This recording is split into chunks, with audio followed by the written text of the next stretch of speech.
예, 우리가 이제 비유를 아마 화요일 이게 이제 두 번째 같은데, 그 전에도 말씀드렸는데, 이 비유가 나올 땐 항상 이제 제가 말씀드리는 것이 이단이 가장 선호하는, 또 이렇게 교회 안에서도 마찬가지인데 좀 이상한 가르침을 가르치려고 하는 사람들이 좋아하는 게 이제 요한계시록하고 비유입니다. 왜냐하면 이거는 뭐 마음껏 해석할 수가 있잖아요. 그리고 사람들은 그런 막 해석에 또 열광을 하니까 자칫 잘못하면 우리가 이제 이단의 게임에 이제 넘어갈 수가 있어요. 그래서 어쨌든 이단의 출현은 요한계시록하고 비유 말씀에서 이제 자기들이 마치 뭐 특별한 어떤 해석을 찾아낸 것처럼 해서 우리를 많이 현혹을 하죠. 그래서 이제 요한계시록은 가능하면 공부하지 말고, 그리고 그 누구의 이야기로도 들으려고 안 하는 게 제일 좋아요. 안 그러면 우리가 자꾸 혹하고 이게 넘어가니까. 그리고 이제 비유 같은 경우에는 전에도 우리 몇 년 전에 비유 공부를 한번 했는데, 비유 해석에 황금률이 있다. 비유 해석의 황금률. 그거 뭐냐면, 비유는 딱 한 가지만 가르쳐 준다. 딱 한 가지. 그래서 그 이외에 어떤 것을 말하는 것은 그건 아니에요. 딱 한 가지다. 예수님께서 왜 우리가 지난번 비유 공부했을 때 그거 했는 것 같은데, 불의한 청지기를 칭찬하는 내용이잖아요. 응?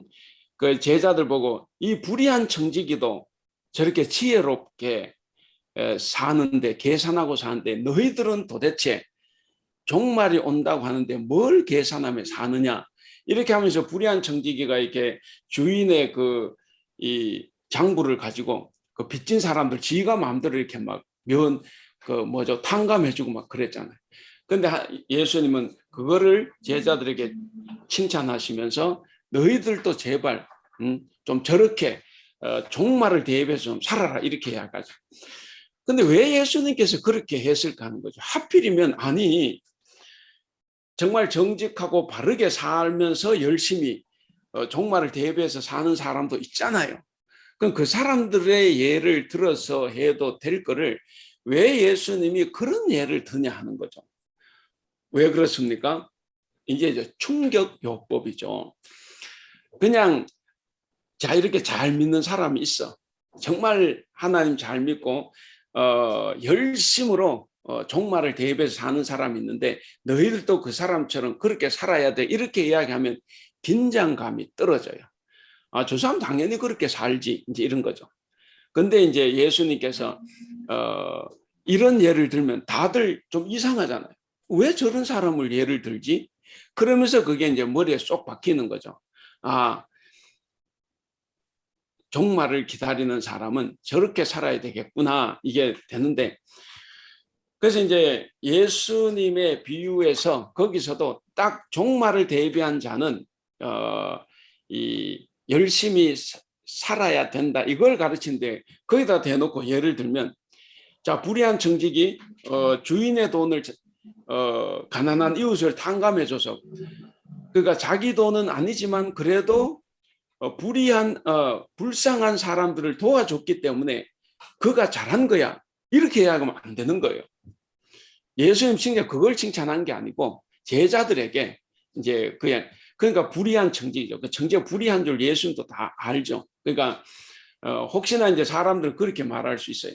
예수님 그게 칭찬하셨다 그래가지고, 예수님 가난한 자를 돕는 걸 좋아하시잖아. 구약 성경부터 계속 그 이야기를 하셨는데, 그래서 내 주인의 돈일지라도 주인을 속여서라도 남을 도와주는 게 그게 맞는 거야, 이렇게 해석하면 그거 아닌 거예요. 비유에서는 그걸 가르치는 게 아니라는 거예요. 그래서 이제 말씀드렸듯이 비유에서는 딱 한 가지만 가르쳐 준다. 그래서 이거를 이제 다른 말로 관련 요소, 비관련 요소예요. 그러니까 관련 요소가 있는데, 우리 이제 비관련 요소면 액세서리에 너무 신경을 많이 쓸 수가 있어요. 그래서 이제 제일 많이 다양하게 해석할 수 있는 것 중에 하나가 이제 거지 나사로와 부자 비유죠. 그거는 굉장히 우리의 호기심을 채워줄 수 있는 내용입니다. 그래서 이제 교회에서도 간혹 목사님들도 그 비유를 어떻게 해석하는지 모르니까 막 그걸 가지고 천국과 지옥 간 사람들이 서로 만날 수 있을까? 뭐 대화할 수 있을까? 막 이런 거 하는데 보통 사람들은 그렇게 못하다고 생각하잖아요. 근데 아니야. 만날 수 있어. 대화도 해. 그게 바로 이 비유야. 이렇게 하면 교원들이 와, 우리 목사님 정말 훌륭하다 이렇게 생각하죠. 근데 그게 아니란, 그거는 관련 요소가 아니고 그건 비관련 요소예요. 그러니까 주된 가르침을 더 돋보이게 하기 위한 액세서리로 그걸 사용하는 거지. 그 비유에서는 지옥 간 후에 만날 수 있느냐는 그걸 가르치는 게 아니고, 그 뭐냐, 살아생전에 내가 구제, 가난한 자를 돕는 이 일, 그 선한 일을 해야 된다. 그걸 하지 않으면 죽어서 어떤 수를 써도 이루어지지 않는다는 거예요. 아무리 뭐 나사로에게 비르고 아브라함에게 비르고 하나님께 빌어도 소용없다는 거예요. 살았을 때 해야 된다. 이걸 이제 우리에게 가르쳐 주는 거죠. 거기는 딱 그것만 가르쳐 주는 거예요. 그래서 다시 한번 말씀드리는데 비유는 딱 한 가지. 예. 뭐 혹시 이제 뭐 여긴 다 자녀들 다 교실 학교 다니는 애들은 없지만 이제 젊은 엄마들이 이제 우리의 이제 공부를 안 하니까 공부 좀 열심히 하라고 이렇게 하는데, 너 반에 1등 하는 애 있지. 걔 봐라. 얼마나 공부 열심히 하냐. 너도 걔 좀 닮아라. 이렇게 하면 너무 식상한 이야기죠. 예수님처럼 이야기하면 이런 거죠. 야, 너 반에 네 친구 중에 그 나쁜 놈 있지. 응? 툭하면 애들 패고 때리고 말썽 일으키고. 근데 걔 공부하는 거 봤냐? 걔 공부할 때 얼마나 열심히 공부하냐. 그래서 그렇게 나쁜 짓을 해도 걔가 1등, 2등 성적이 상위권이 아니냐. 그러니까 너도 그 나쁜 놈도 그렇게 열심히 공부하는데 너는 왜 공부를 안 하냐. 좀 너도 걔처럼 공부해라. 이제 이렇게 이야기하면 그게 이제 불의한 정직이를 칭찬했다고 하는 거잖아요. 그렇게 하면 이 애가 나쁜 짓을 해도 되는구나 이렇게 생각하면 이게 이제 아닌 거죠. 그게 아니라 공부 잘하는 애가 열심히 하는 거 이러면 좀 식상하니까 얘에게 조금 예수님 식으로 하면 충격요법을 쓰기 위해서 좀 긴장감을 높이기 위해서 그런 나쁜 애도 열심히 공부하는데 제발 너는 얼마나 착하냐. 응? 그래서 네가 공부 열심히 해라. 이제 이렇게 이야기를 했다. 그럼 거기서 한 가지 가르쳐, 딱 한 가지죠. 네가 열심히 공부해라. 이제 이거죠. 뭐 나쁜 애가 뭐 잘했다 이런 게 아니라는 거예요. 그래서 이 비유는 예수님 비유를 말씀하실 때 항상 상황이 있고 상황에 맞는 말씀을 전하기 때문에 딱 한 가지만 가르친다 하는 것을 여러분들이 이제 기억을 하시면 됩니다. 그래서 아까 처음에도 말씀드렸는데 이 요한계시록이나 이 비유는 아무리 누가 정말 정말 산박한 해석이다. 그거 다 필요 없어요. 다 틀린 거예요. 딱 한 가지 그 본문에서 가르쳐 주고자 하는 그 한 가지만 찾아내는 것. 이것이 이제 우리가 비유 공부를 할 때 어떻게 보면 이제 좀 연습하고 훈련해야 되는 부분이죠. 자, 오늘은 이제 불의한 재판관의 비유라 그랬습니다. 여기 우리가 이제 혹시 여러분들 이제 제가 나눠드린 그 복사물 다 보셨는지 모르지만 불의한 재판관의 비유 그런데 이 불의한 재판관을 누구와 대조시키는 거예요? 예수님께서 불의한 재판관과 하나님을 대조시키는 거죠. 자, 그 포인트가 거기 있습니다.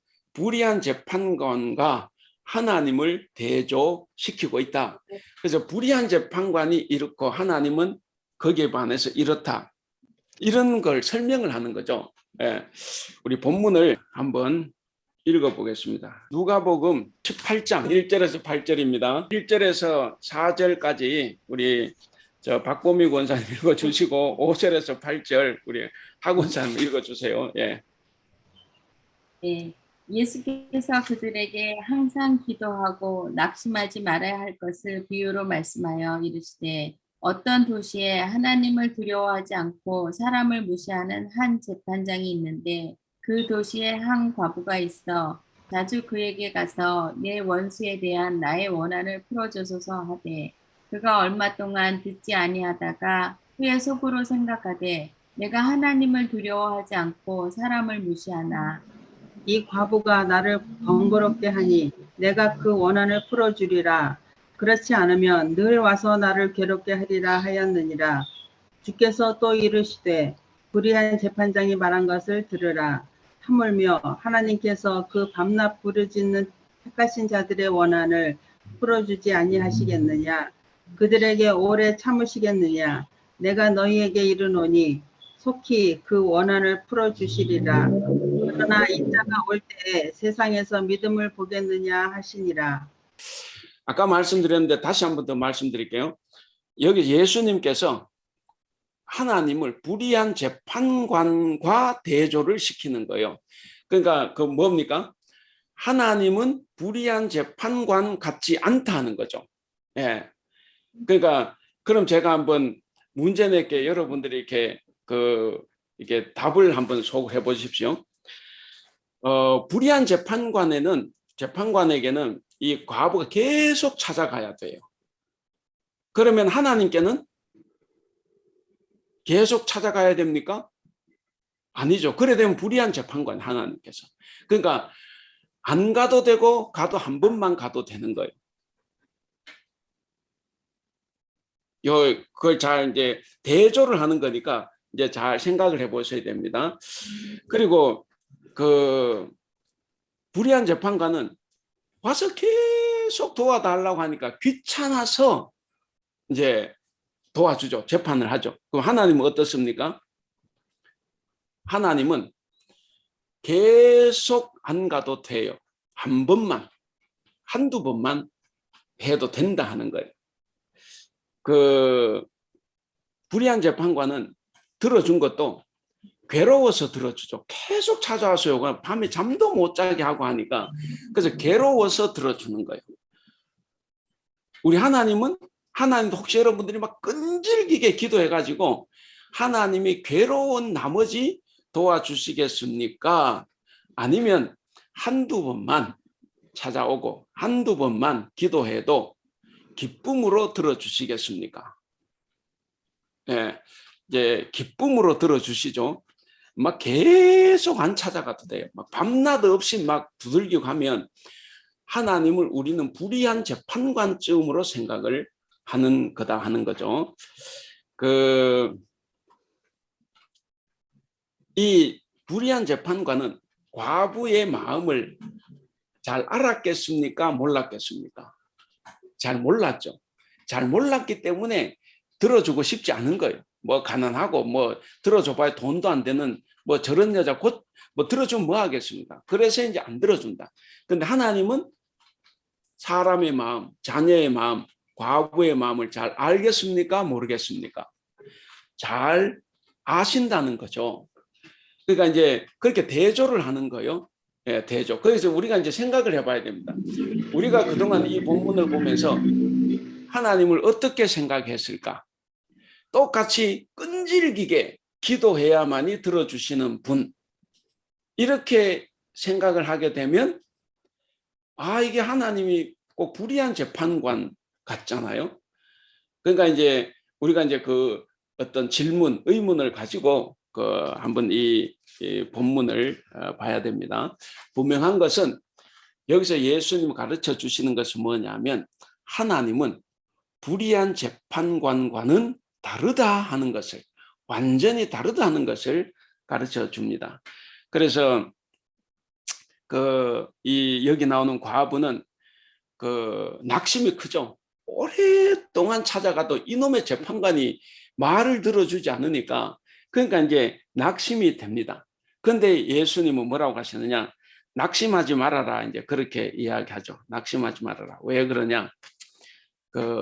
하나님께서는 오랫동안 구하지 않아도 속히 너의 소원, 너의 기도를 들어주신다 이제 하는 거죠. 그래서 이제 그런 이제 생각을 가지고 우리가 한번 보면 좋겠습니다. 거기 복사물을 한번 보시면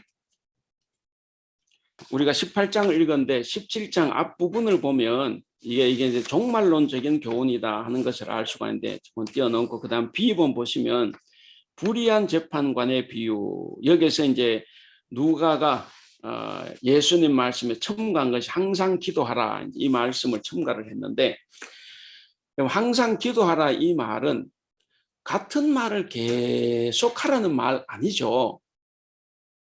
그렇게 되면 중언부언하는 게 되지 않습니까? 여기에 과부는 이 재판관을 찾아가서 같은 말을 계속 한 거죠. 같은 말을 계속 한 거예요. 내 소원 들어달라. 근데 항상 기도하라 우리가 성경에서 이제 그렇게 말하면 그것은 같은 말을 계속하라는 건 아니에요. 예수님께서 산상설교에서 그랬지 않습니까? 너희가 구하지 않는 것까지도 내가 다 알고 들어주신다는 거잖아요.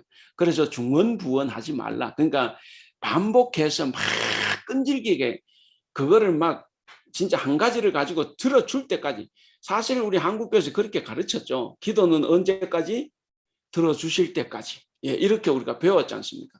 그거 굉장히 잘못된 거죠. 그거는 하나님을 불의한 재판관으로 만들어 놓는 거예요. 하나님도 결국 우리가 끈질기게 기도를 하면 결국에는 귀찮아서 들어줄 거다 이제 이거죠. 그러니까 우리가 이제 이 성경을 통해서 하나님을 우리가 조금 다시 이렇게 볼 필요가 있어요. 그래서 이제 항상 기도하라 이 말도 같은 말을 계속 되풀이하라 이런 것은 아니다 하는 거죠. 근데 이제 이 불의한 재판관은 그렇게 한 거예요. 계속 졸라대니까 이제 귀찮아서 그냥 들어줬죠. 그 다음에 3번 적용 구절을 보시면 이 6절에서 8절 이 적용 구절에서 얼마나 더욱 이제 불의한 재판관이 저렇다고 하면 나는 얼마나 더욱 이렇게 해서 이제 강조를 하는데 하나님께서는 부르짖는 자의 간구를 재판관보다도 얼마나 더 잘 들어주겠느냐 하는 것이다. 재판관에게 끈질기게 졸라대는 이는 재판관과 아무런 상관이 없고 재판관이 안중에도 두지 않는 과부다. 불의한 재판관이 단지 계속 졸라대는 것이 귀찮아서 평소에는 안중에도 없던 과부의 청을 들어준다면 하나님께서 선택하신 자녀들이 밤낮으로 부르짖는다면 지체 없이 올바른 판결을 내려주실 것은 너무나 분명하다 하는 거죠. 그래서 이제 그 부분 한번 생각해 보시고 나머지 부분은 한번 이따가 다시 한번 살펴보고 이쪽으로 가겠습니다. 이쪽에 보시면 줄 쳐놓은 부분 줄 쳐놨죠. 역전의 중심에는 예수 그리스도가 계신다. 그 다음에 네모 밑에도 보면 네모 밑에도 누가의 주된 관심 가운데 나는 이 모든 역전이 일어나는 것은 하나님의 역사다. 이제 그러는 거죠. 이거 굉장히 중요합니다. 하나님의 가르침, 성경 가르침에서 중요한 역전, 반전, 역설이라는 거죠. 언제 우리가 사무엘상 2장 한나의 기도를 이제 우리가 공부할 때가 있겠지만 그 한나의 기도가 반전과 역전, 역설을 다 이야기한 거죠. 엄청난 반전, 역전, 역설을 이야기한 거예요.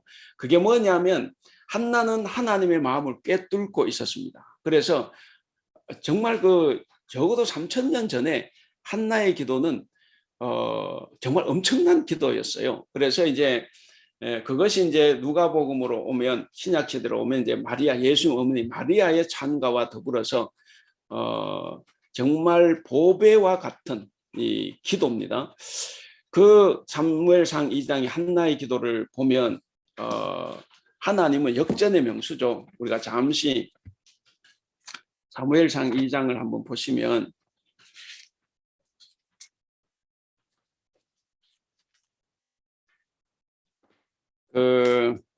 우리가 많이 있지만 4절부터 보면 계속 그 이야기를 하는 거예요.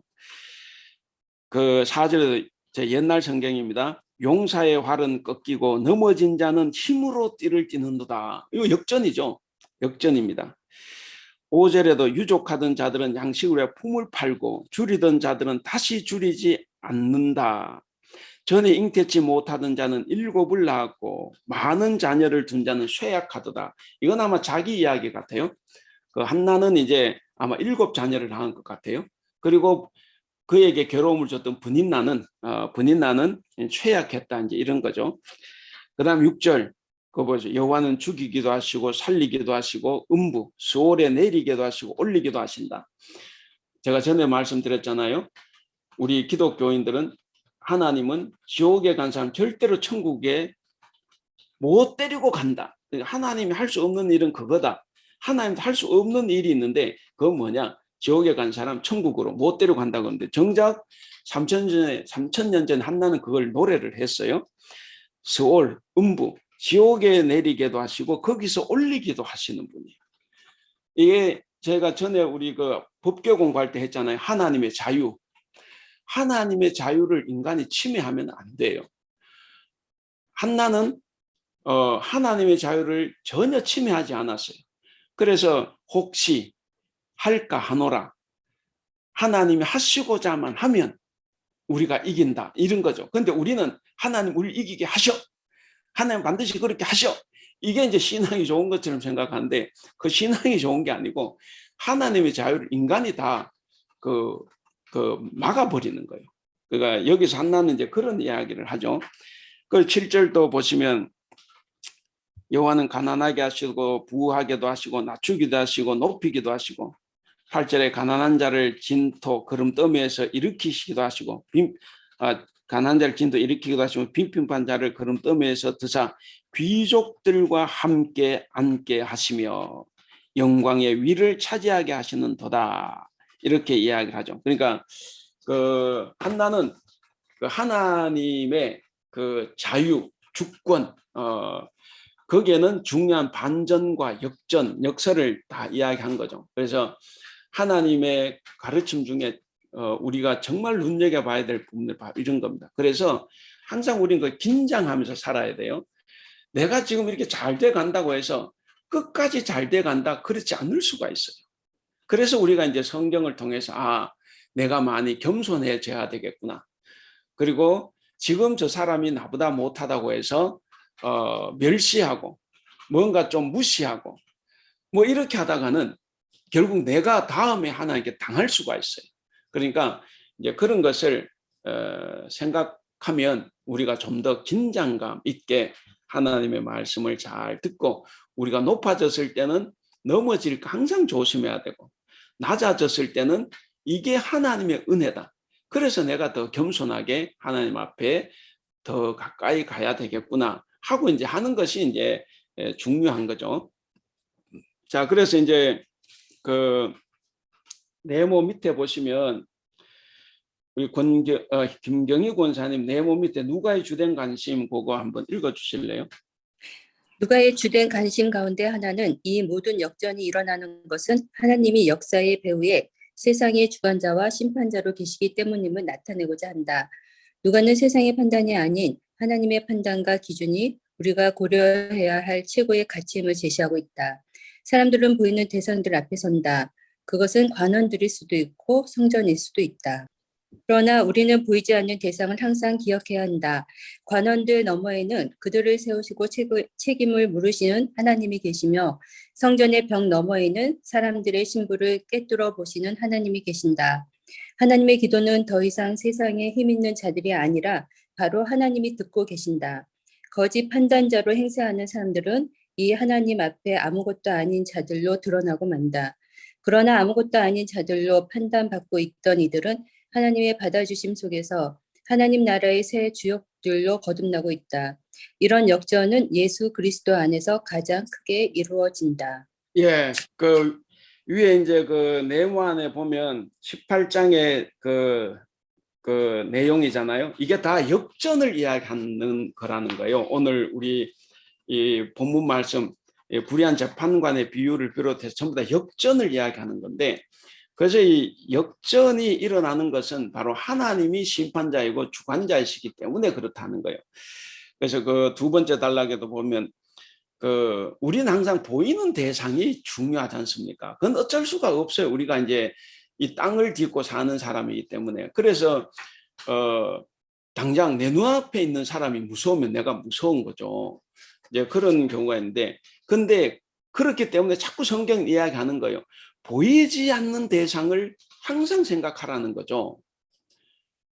내가 힘에 눌려가지고 가난한 자 억압하고 남을 차별하고 비판하고 비난하고 여기에 동참했다가는 다음에 이제 정말 우리 눈에 보이지 않는 하나님의 심판이 우리를 기다리고 있다는 거죠. 그러니까 항상 우리는 살아갈 때 눈에 보이는 것보다 보이지 않는 것을 항상 더 잘 분별을 할 수 있어야 되겠다는 거죠. 그래서 그 세 번째 줄 보면은 사람들의 기도는 더 이상인데 은혜, 더 이상 세상에 힘 있는 자들이 아니라 바로 하나님이 듣고 계신다. 거짓 판단자로 행세하는 사람들은 하나님 앞에 아무것도 아닌 자들로 드러나고 만다. 그러니까 지금 우리는 이제 내가 뭐 힘이 있어가지고 판단하고 막 이렇게 하면 마치 내가 모든 걸 다 쥐고 있는 것 같아도, 그러나 어느 땐가는 아무것도 아닌 자로 판단이 될 수밖에 없다 하는 거죠. 그래서 우리가 항상 보이지 않는 하나님을 우리가 생각하고, 그리고 반드시 모든 일에 반전과 역전이 일어난다 하는 것을 우리가 꼭 기억을 해야 됩니다. 그 역전, 역설, 이 반전, 이것을 우리가 잘 생각을 하면 우리 신앙생활 잘할 수 있어요. 그래서 방금도 말씀드렸지만 내가 높아졌다, 그거는 곧 떨어질 날이 온다는 거예요. 떨어질 날이 올 때 어떻게 해야 되느냐? 그럼 올라갔을 때 하나님 말씀대로 이웃과 더불어 잘 살아야 되는 거죠. 그래야 떨어졌을 때 내가 다시 안착할 수가 있고 거기서 다시 일어날 수 있는 거예요. 근데 이제 올라갔을 때 마치 내가 다 거머쥐냐, 하나님도 필요 없고 이제 내 힘으로 살겠다. 그렇게 하면 이건 뭐 정말 추락하는 것은 날개가 없죠. 우리 한국 교회 그 힘 있는 사람들 보세요. 그 얼마나 추악한 짓을 많이 하는가. 아직도 저는 아주 기분이 안 좋은 게 그 김학의 법무부 차관, 이 장로가 예배 마치고 그 어디로 가가지고 여자들 그거 다 해놓고 비디오에 찍혔는데도 검찰이 뭐라고 합니까? 김학의 얼굴이 아니다, 분간할 수 없다. 그리고 무죄 판결하지 않습니까? 세상은 그래요. 세상은 교회 다니는 장로든 목사든 다 그렇게 살지만, 근데 하늘나라에 가서도 그게 통할까 하는 거죠. 그러니까 우리가 힘이 있을 때 그 힘을 가지고 자꾸 자기를 위해서 살지 말고 자기의 조직을 위해서 살면 안 되는 거예요. 그런 것이 아니라 정말 중요한 것은 가난하고 불쌍한 백성들을 위해서 무엇을 하느냐가 이제 중요한 거죠. 그래서 항상 우리가 반전과 역전을 잘 기억을 해야 됩니다. 자, 그 다음에 이제 그 비유 해석을 위한 대화 그랬는데, 그 뒤쪽에 3쪽에 가시면, 자, 오늘 비유에 등장하는 재판관은 어떤 사람인지 다 알죠? 예, 다 알았습니다. 뭐 더 설명을 안 해도 제목만 읽어보시면 1번, 하나님을 두려워하지 않는 재판관이었기 때문에 불의하고 사악한 거예요. 이 이스라엘 재판관은 하나님을 두려워해야 되죠. 근데 이놈은 하나님을 믿는 재판관임에도 불구하고 이게 그 하나님의 율법, 말씀과 전혀 관계없는 일들을 하고 있는 거죠. 그래서 그 끝에처럼 하나님을 무시하고 하나님을 두려워하지 않고 재판을 그냥 자기 마음대로 하는 놈이다 하는 거예요. 그 방금도 제가 김학의 이야기했지만, 그럼 교회 다니는데 다 올바른 짓 합니까? 그런 거 아니죠. 그래서 우리가 이제 뭐 저도 마찬가지, 우리 다 마찬가지입니다. 그 하나님을 두려워하지 않는 재판관이었다. 그다음 두 번째는 사람을 무시하는 재판관이었다 하는 거예요. 그것도 가난한 사람. 이 사람은 그럼 누구를 재판해 줬겠어요? 당연히 돈 되는 사람. 자가 재판을 하면 이제 이 무죄도 유죄로 바꿔주고 그렇게 하면 이제 돈 많이 받을 거 아니에요. 그런 거죠. 뭐 유대 사회가 안 그래서 유대 사회가 구약 시대부터 예수님 시대 다 그런 거죠. 하나님을 믿는 나라에서 얼마나 추악한 일들이 많이 벌어졌습니까? 그러면 오늘 우리 사회도 마찬가지인 거예요. 그래서 우리는 이제 우리 국민들은 이런 부분에서 눈을 부릅뜨고 봐야 되는데 불행하게도 한국교회 성도들은 그걸 보지 못하고 있다는 것이 이제 안타까운 부분이죠. 그래서 이 재판관은 사람을 무시했다 하는 거예요. 특별히 이 가난한 과부, 정말 누구한테 도움을 청할 수 없어서 마지막에 이게 이 재판관인데 이놈의 재판관이 불의해가지고 이제 못하는 거죠. 그래서 이제 이 재판관은 악하다 그랬습니다. 그 다음에 불쌍한 과부, 과부는 그 1번 보시면 불의한 재판관이 요구한 것을 알았는지 모르고 있었는지 알 수 없으나 이 재판관은 하나님도 사람도 무시하였기 때문에 오직 뇌물에 정신이 팔린 사람이라고밖에 생각할 수 없다. 당연하죠. 재판관이 불의하다 그러면 당연히 그 뇌물로 이제 살아가는 거죠. 그러나 이 과부는 그런 것을 준비할 수 있는 여력이 없다. 뇌물을 준비 못하죠. 두 번째, 혹시 최경실 집사님 2번 한번 읽어주실래요?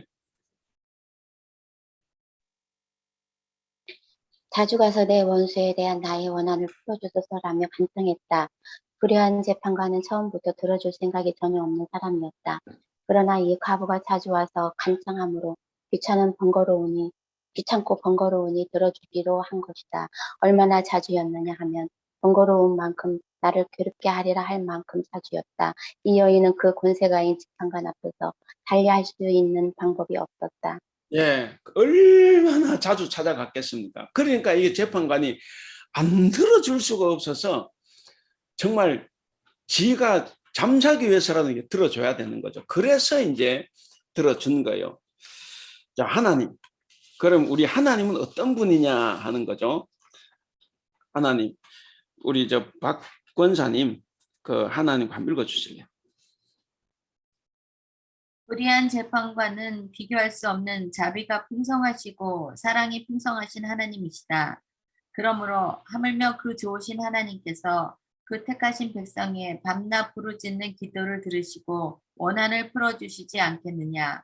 반문을 하시면서 속히 그 원한을 풀어주시는 하나님이심을 말씀하고 있다.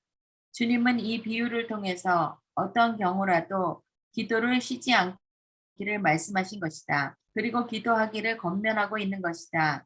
계란으로 바위치기 같은 경우가 오늘 불의한 재판관과 간청하는 과부의 관계이다. 재판관 하면 가장 권세 있는 자요, 과부하면 이는 아주 약한 사람이다. 그러나 이 불의한 재판관도 과부의 원한을 풀어주겠다는 결심을 하게 되었다. 예, 어떻게 근데 우리 김경희 원사 한번 읽어주실래요? 어떻게 이 불의한 재판관하고 하나님을 감히 비교할 수 있는가? 이것은 아주 극단적인 비유이고 최악의 비유이다. 그리고 이런 사람의 기도를 이런 동기에서라도 들어주는데 왜 하나님께서 들어주시지 않겠느냐? 그러므로 낙심하지 말고 항상 기도하라는 말씀이다. 예수님께서는 비유의 말씀을 마치고 하물며 하나님께서 그 밤낮 부르짖는 택하신 자들의 원한을 풀어주지 아니하시겠느냐? 저희에게 오래 참으시겠느냐? 내가 너에게 이르노니 속히 그 원한을 풀어주시지 않겠느냐고 하셨다.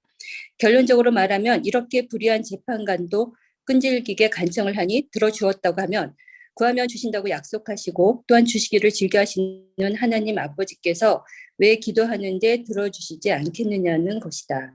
예, 그 하나님께서 불의한 재판관 아니죠. 막 끈질기게 하는 것이 아니라 하나님께 항상 기도를 하는 걸 원하세요. 뭔가 들어달라고 끈질기게 귀찮도록 그게 아니고 우리가 원하는 것이 있고 우리가 뭔가 기도하고 싶은 것이 있으면 항상 기도한다.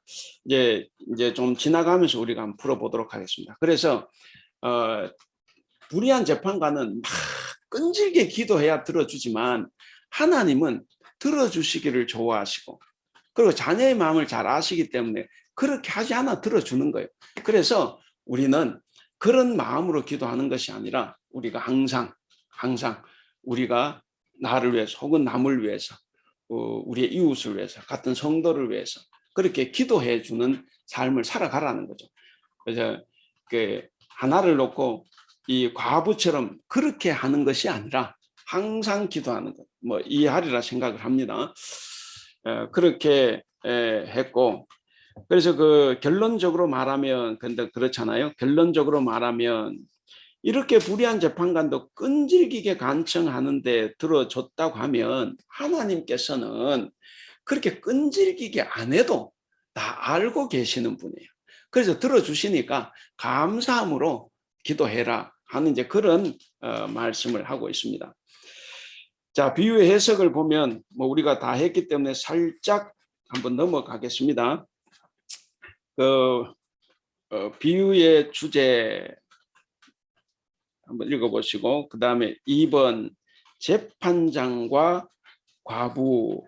이제 중요한 게 재판장과 과부. 이제 재판장 어떠냐 과부가 어떠냐 우리가 이제 다 봤지 않습니까? 봤기 때문에 살짝 넘어가고 5 쪽으로 가겠습니다. 그 제일 위에 달락 보시면 끝에 이는 재판관의 사태를 어떻게 느끼고 있는가 5쪽 제일 위에입니다. 하는 점을 나타낸다. 재판관이 자기 보호 조치를 생각하지 않을 수 없도록 만들고 있는 것이다. 남은 조금도 생각하지 않는 사람이라 할지라도 자기 자신만큼 얼마나 끔찍히 생각하고 있는지를 잘 보여준다. 이것은 불의한 사람을 움직이지 않을 수 없게 만드는 방법이다. 그랬습니다. 그러니까 그 앞에 읽어보시면 이제 나를 번거롭게 한다. 뭐 이런 말이 나오잖아요. 이런 말이 나오는데 그것이 이제 문자적인 의미는 나의 눈퉁이, 내 눈을 친다 이런 겁니다. 그러니까 그게 너무 괴로운 거예요. 그러니까 내 눈 내가 맞으면 내가 안전하지 못하죠. 그러니까 불의한 사람들은 자기 안전은 너무 잘 생각한다는 거죠. 그래서 이제 여기 그 이야기를 하는 거예요. 그 남에 대해서는 특히 가난한 사람에 대해서는 사실 부자도 자기가 부자의 마음을 알고 불쌍해서 도와주겠습니까? 뇌물 때문에 도와주는 거지. 그러니까 이 불의한 사람은 사람의 마음을 전혀 생각하지 않아요. 오로지 자기의 어떤 명예, 자기의 부, 혹은 여기로 치면 자기 안전만을 생각하는 사람입니다. 저 과부 재판 안 들어줬다가 내가 혹시 당할지 모르겠다. 이런 이제 안전에 걱정이 된 거죠. 그래서 이제 자기 자신만큼은 얼마나 끔찍히 생각하고 있는지를 이제 보여주는 거예요. 그래서 이제 그 마지막 단락, 그 이러한 악한 재판장도 그게 우리 하권사님 한번 읽어주실래요? 이처럼 악한 재판장도 계속하여 청원하니 마침내 들어주었다. 절박한 과부는 당연히 재판장을 찾아갔고 문제가 해결될 때까지 찾아갔다. 과부가 열심을 낸 것이 아니라 당연한 것이다. 과부는 불의한 재판장 때문에 하지 않아도 될 고생을 많이 했다. 만약 재판장이 정의롭게만 행동했다면 과부는 벌써 문제를 해결하고 평안을 누릴 수 있었을 것이다. 비유에서 욕을 먹어야 하는 대상, 변해야 할 대상은 오직 한 사람, 재판장이다. 실제로 비유에서 태도가 변한 것은 오직 재판장뿐으로 비유의 결말은 불의한 재판장이 말한 것을 들으라로 재판장에게 맞추어져 있다. 예, 그 재판장이 정말 정의로웠다고 하면 정말 가난한 이 백성을 좀 불쌍히 여겼다고 하면 이 가난한 거 이렇게 고생 안 해도 되죠. 벌써 들어줬으니 그럼 여기서 우리 하나님 어떤 분이라는 거예요? 하나님은 그런 분이라는 거죠. 이렇게 찾아오지 않아도 나는 너의 모든 것을 알고 있는 거죠. 그래서 어디에 있든 뭐 예를 들어 아까 처음에 얘기했잖아요. 뭐 한두 번은 찾아올지라도 이렇게 자주 안 찾아와도 되는 거예요. 찾아와도 되고 안 찾아와도 되고 하나님은 아신다. 그래서 우리가 어디에서든 우리가 어려울 때 하나님께 기도를 하면 하나님은 이 불의한 재판장 같지 않아서 바로 들어주신다 하는 이야기죠. 근데 여기 이제 재판장은 그러지 못하기 때문에 이 과부가 굉장히 고생을 많이 한 거예요. 그래서 결국 여기에서 아까 재밌는 표현 하나 있었죠. 이 과부는 열심히 노력한 게 아니라는 거예요. 그건 뭐 당연히 해야 되는 일. 왜냐? 이놈의 재판관 안 들어주니까. 그러니까 자기로서는 그냥 해야 될 일을 했을 이제 뿐인데 어쨌든 여기서 변했던 대상은 재판관뿐이다. 이제 정말 자기 안전 때문에 귀찮아서 이제 들어줬다는 거죠. 그래서 하여간 거기 중간에 단락이 참 중요합니다. 그 셋째 줄 과부는 불의한 재판장 때문에 하지 않아도 될 고생을 많이 했다. 혹시 여러분들도 끈질기게 기도해야 되고 하늘 들어주실 때까지 하라 그래가 혹시 막 그 기도하느라 고생 좀 하지 않았습니까? 고생해서 이루어졌는지는 모르지만 혹시 또 안 이루어졌으면 진짜 이제 고생한 건데 이게 이제 과부는 이 재판장 때문에 고생을 많이 했어요. 하지 않아도 될 고생. 근데 우리 하나님은 그렇지 않다. 그래서 이제 3번이 재판장과 하나님입니다. 그러니까 예수님이 대조하는 대상, 제가 처음 말씀드린 것처럼 재판장과 하나님이에요. 오늘 비유의 초점은 재판장과 하나님의 대조죠. 그걸 통해서 하나님은 재판장과는 완전히 다른 분이다. 그래서 우리는 과부처럼 그렇게 하지 않아도 하나님께서 다 들어주신다. 그래서 기도를 그렇게 막 들을 때까지 가서 하는 것이 아니고 기도는 항상 감사함으로 우리가 하는 거지 뭐 하나를 놓고 마치 불의한 재판관에게 가듯이 그렇게 기도하지 말라는 거예요. 기도는 다 들어준다. 그래서 사실 이 말씀을 이렇게 다른 거 다 연결하면 이런 거죠. 우리 기도는 원래 기도의 목적이 뭡니까? 원래 기도의 목적은 내 것을 요구하는 게 아니에요. 그게 아니라 내가 하나님의 뜻을 알고 그 뜻대로 살기 위해서 기도를 하는 거죠. 그래서 내 욕심을 죽이고 내가 정말 이웃을 보살필 수 있고 그래서 하나님의 뜻을 실천할 수 있는 그걸 위해서 기도하는 거예요. 그래서 내 욕심 죽여주십시오. 정말 내 이기심을 죽여주십시오. 그 예수님도 그랬지 않습니까? 나는 십자가에 죽기 싫다. 그러나 결국 하나님 뜻이 십자가에서 돌아가시는 거니까 그걸 받아들인 거죠. 주기도문에서도 하늘의 뜻이 이 땅에 이루어지기를 우리가 기도하는 거예요. 그래서 기도라는 것은 그렇게 기도하는 거기 때문에 우리 늘 기도해야 됩니다. 왜 항상 기도해야 돼요? 내 욕심이 안 죽으니까. 나는 여전히 내가 뭔가를 취하고 싶고 내 안전을 위하고 싶고 뭐 이런 거죠. 그러니까 우리가 그것을 죽이고 하나님의 뜻대로 살기 위해서 우리 늘상 기도해야 됩니다. 근데 우리가 바라는 기도는 이 불의한 재판관에 찾아가서 하는 것처럼 이렇게 하지 않아도 하나님 다 아신다는 거예요. 그거는 하나님 아시니까 그건 한 번만 기도해도 된다. 그러나 정말 기도해야 되는 것은 네가 하나님의 뜻대로 살기 위해서 너의 욕심, 바울도 그러잖아요. 내 안에 선과 악이 싸우는데 그렇게 안 돼도 늘 악이 이긴다는 거죠. 그래서 나는 공고한 사람이로다 하면서 한탄을 하고 하는데 우리도 마찬가지죠. 그래서 우리가 기도할 것은 하나님의 뜻을 이루기 위해서는 우리가 늘 항상 기도해야 됩니다. 근데 우리가 뭔가 이런 부분은 불의한 재판관에게 찾아가는 것처럼 그렇게 하는 게 아니다 하는 거예요. 그래서 한번 읽어보겠습니다. 다시 우리 최경실 집사님 3번 재판장과 하나님 첫째 단락 거기 한번 읽어주실래요? 예수님이 대조하는 대상은 재판장과 하나님이시다. 재판장은 불효하기 때문에 과부의 요구가 정당한지의 여부에는 전혀 관심 없이 오직 자신의 귀찮음만을 근거로 하여 응답했다. 그러나 하나님은 불효한 재판관과는 성품이 아예 비교조차 되지 않는다. 하나님은 불효하지 않고 의로우시다. 더 나아가 하나님은 자비와 긍휼이 넘치신다. 정당한과는 무관하게 계속 부르짖는 것과 무관하게 단지 자기가 귀찮을까봐 응답해 주시는 불효한 재판장의 행동과는 원천적으로 다르다. 하나님은 자신의 안위와 유익을 위해 행동하시는 분이 아니다. 그는 사람들을 사랑하시기 때문에 행동하신다. 이렇게 불효한 재판장과 대조되는 하나님의 성품이 하물며 하나님께서 그 밤낮 부르짖는 택하신 자들의 원한을 풀어주지 아니하시겠느냐. 그들에게 오직 오래 참으시겠느냐이다. 예, 그 불의한 재판관은 뭐 계속 가야 갔을 때만이 해결됐는데, 근데 우리 하나님은 오래 참으시겠냐 하는 거예요. 그러니까 곧 들어주신다 하는 거죠. 그래서 이제 불의한 재판관은 이제 다르다는 것을 이야기하고, 그다음에 두 번째 단락, 불의한 재판관이 우리 박보미 권사님 한번 읽어주세요. 불의한 재판관이 자신과 아무 상관이 없는 사람에 대해서도 그 끈질긴 태도 때문에 간청을 들어주지 않을 수 없었다. 그렇다면 비할 바 없이 자비로우시고 의로우신 하나님께서 그 사랑하는 자녀들의 부당한 간청에 대해 더욱 그러시지 않겠는가?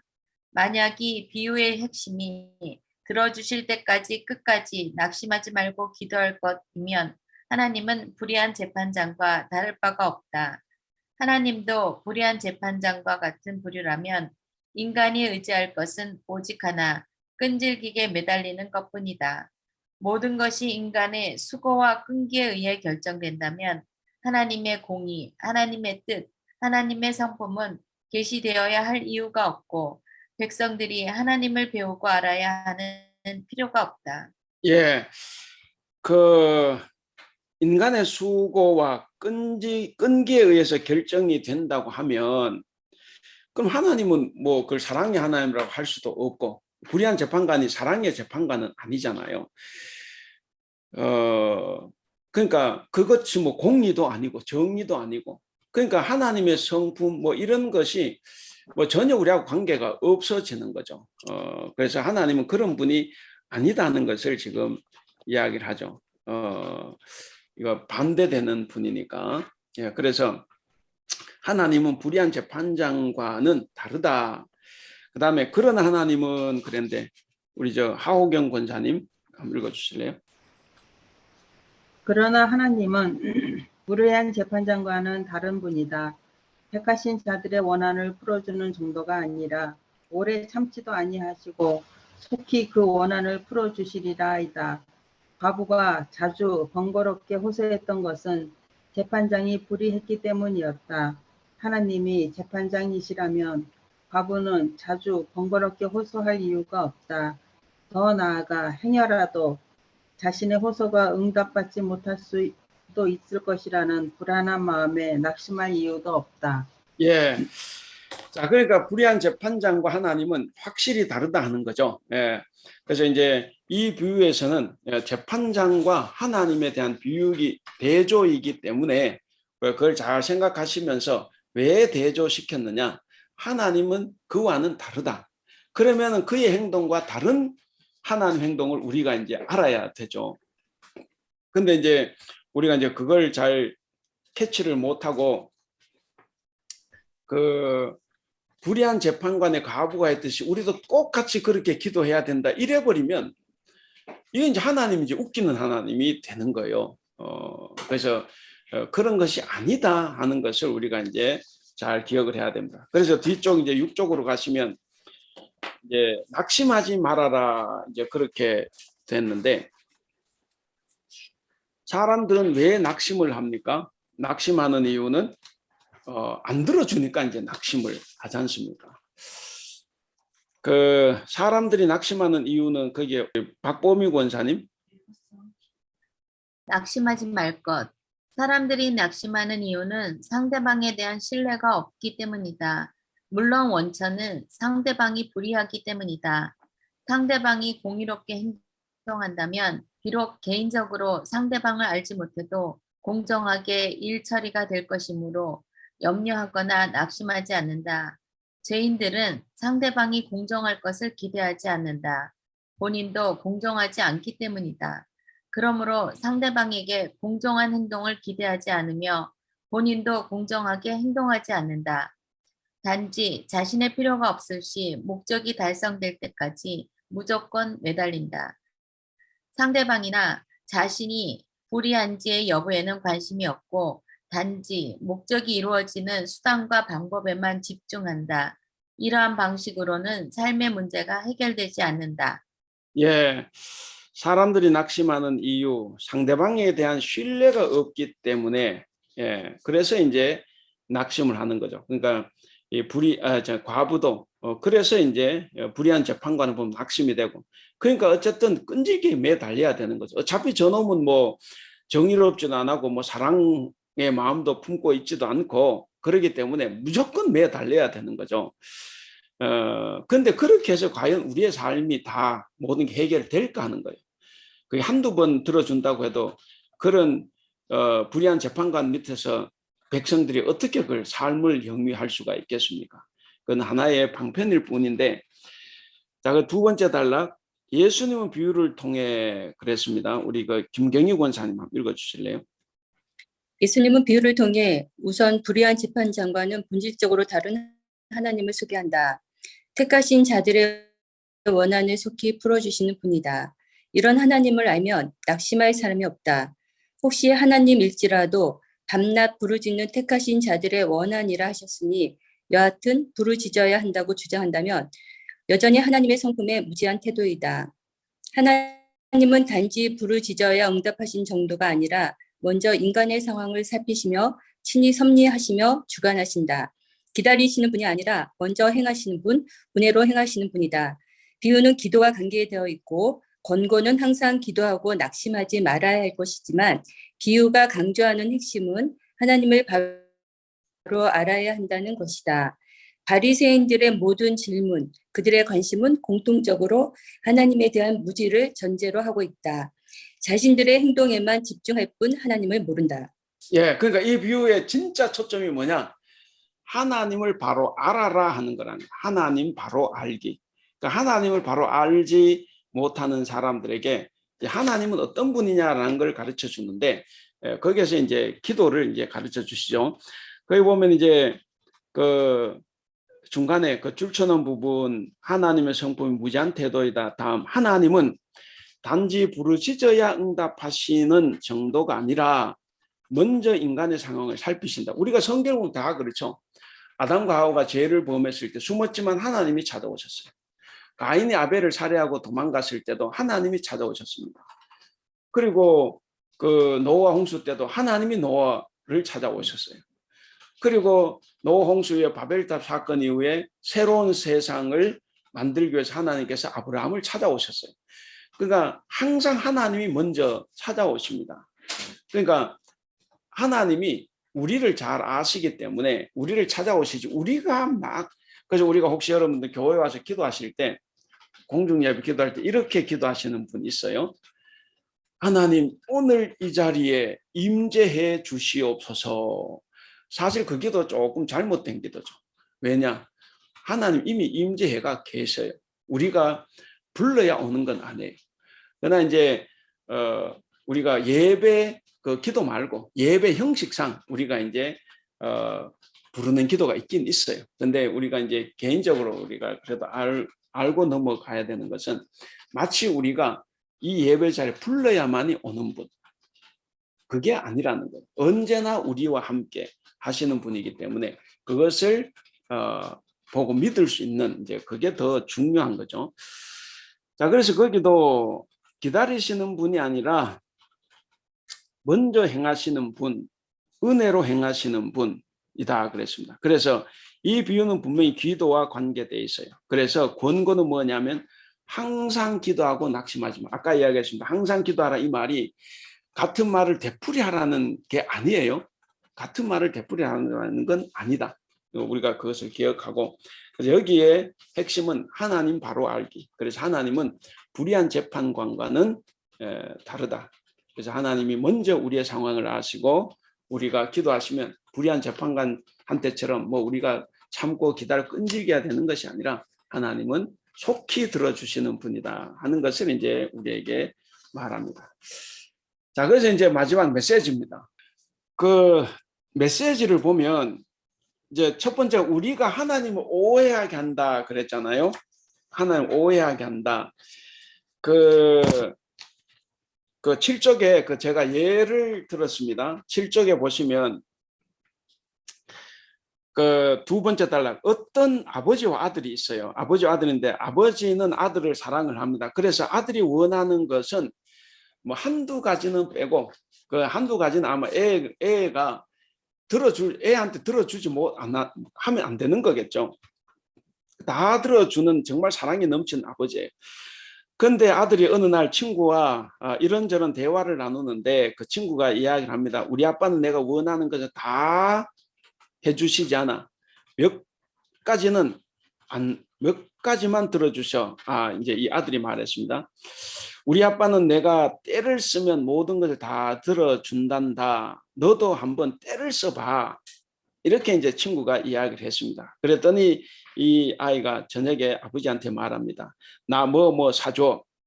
그런 아들의 말에 아버지가 막 대답을 하려고 하는 순간에 그 찰나를 참지 못하고 아이가 이제 때를 쓰기를 시작합니다. 울면서 방을 뒹굴어요. 뒹굴면서 나 뭐 사줘 하고 소리를 막 지릅니다. 아버지는 아들이 갑자기 때를 쓰는 것이 의아했지만 사랑하기 때문에 그래 알았으니 때 쓰지 마라 하고 아들이 원하는 것을 해 주었습니다. 이제 그렇게 되니까 그 뒤로도 이제 이런 일이 반복이 되는 거예요. 그러던 어느 날 할머니가 오셔가지고 할머니가 손자에게 물었습니다. 너의 아빠는 너를 아주 사랑하지? 사랑하니까 네가 말하는 건 다 들어주시지 않나? 그랬더니 손자가 대답을 해요. 몰라요. 아버지가 날 사랑하시는 줄 잘 모르겠어요. 아버지는 늘 때를 써야만 내 소원을 들어주시니까요. 내가 무엇을 요구할 때 말 한 번만 해서는 들어주지 않아요. 울고불고 방바닥을 뒹굴고 때를 써야 들어주신다니까요. 사실 아버지는 들어주죠. 그 지가 자꾸 그렇게 한 거예요.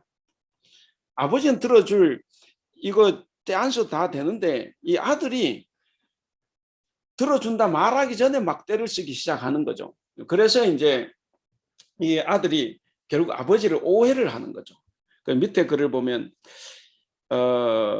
이제 우리도 이렇게 이 어린아이가 아버지를 오해하고 또 사람들에게 아버지를 오해하게 만들었어요. 그렇죠. 우리도 하나님 그렇게 오해하게 만들 수 있다는 거예요.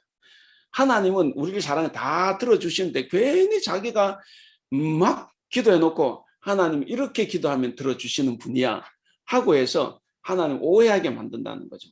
그런 것을 지금 이야기를 합니다. 그래서 다시 그 6쪽으로 가보시면 우리는 하나님을 오해하게 만든다. 과연 이 본문이 간청기도, 강청기도를 말하고 있는 것인가? 재판장이 과부의 간청을 들어준 것은 분명히 맞다. 그래서 사람들은 이 본문을 강청기도, 즉 떼쓰듯이 기도하면 재판장이 들어주었듯이 하나님도 들어주었다는 식으로 이해하려고 한다. 그래서 과부가 끈질기게 가서 요구한 것처럼 우리도 끈질기게 기도하면 하나님 들어주신다고 이제 이해를 하는 거죠. 왜 그런가? 본문을 사랑 측면에서 읽다 보니까 어떻게 해서라도 기도 응답받기를 원하니까 간청에서 때를 썼어라도 하나님이 들어주시기만 한다면 자기 마음이 흡족할 테니까 그런 식으로 하나님을 믿고 싶은 것이다. 기도하고 있는 것이 있는데 어떻게 하면 하나님이 들어주실 수 있을까? 본문에 그 과부가 끈질기게 간청, 기도했는데 그래서 억울함을 풀었다는데 그처럼 때를 쓰면 되는 것 아닌가 하는 식으로 아주 실용주의적인 사고방식으로 이 본문을 해석하고 싶어 한다 하는 거죠. 그래서 기도는 어떻게 하느냐? 들어주실 때까지 매달리면 하나님이 들어주신다. 이제 이렇게 우리가 생각을 하게 되는 거죠. 그 7쪽에 우리 하옥영 권사님 한번 읽어주시래요. 예수님은 재판장을. 예수님은 재판장을 비유로 말씀하시면서 이미 그 비유의 뜻을 말씀하셨다. 예수께서 그들에게 항상 기도하고 낙심하지 말아라. 기도하고 낙심하지 말라. 그 이유는 뭐냐? 바로 7절, 8절에서 이미 나와 있다. 하나님께서 그 밤낮 부르짖는 택하신 자들의 원한을 풀어주지 아니하시겠느냐? 그들에게 오래 참으시겠느냐? 내가 너희에게 이르노니 속히 그 원한을 풀어주시리라. 하나님은 택하신 자들의 소원을 들어주는 분이요. 게다가 그 소원도 속히 들어주시는 분이다. 따라서 여기 본문에서 우리가 알아야 할 것은 강청하는 기도, 때를 쓰는 기도를 배우는 것이 아니라 우리 기도를 속히 들어주시는 분이신 하나님을 알아야 한다는 것이다. 예, 그래서 이제 그 1절부터 5절까지 그 비유를 말씀하시고 예수는 그랬잖아요. 그 7절, 8절에서 하물며 하나님께서는 하시면서 이렇게 밤낮 부르짖는 택한 자들의 원한을 풀어주시지 아니하겠느냐, 그들에게 오래 참겠느냐, 내가 너에게 이루는 속히 그 원한을 풀어주시리라, 이렇게 지금 이야기를 하셔. 이게 이제 결론이거든. 근데 우리는 이제 이거는 무시해버리고 과부가 끈질기게 했다, 그래서 우리도 끈질기게 해야 된다. 그래, 이 본문을 그렇게 사용을 이제 해버리는 거죠. 그러니까 이게 우리가 하나님을 오해하는 거다 하는 거죠. 우리 하나님은 우리의 상황을 잘 아시기 때문에 속히 들어주신다 하는 것. 그러니까 하나님을 사랑이라는 관점에서 우리가 보면 우리 하나님은 우리의 기도를 다 들어주시는 분이다 하는 것을 우리가 이제 생각을 해야 됩니다. 그래서 우리가 절대 오해하면 안 된다. 그리고 이런 걸 가지고 남들에게도 오해하도록 만들면 안 돼요. 괜히 우리 아버지는 사랑의 아버지인데 괜히 지가 자꾸 아버지가 들어준다 말하기 전에 지가 막 때를 써. 밤새도록 때를 썼어요. 아버지는 얘가 말할 때 이미 난 내일 그러면 사줄게 이런 생각하고 있는데 근데 얘는 이제 밤새도록 때를 쓰는 거죠.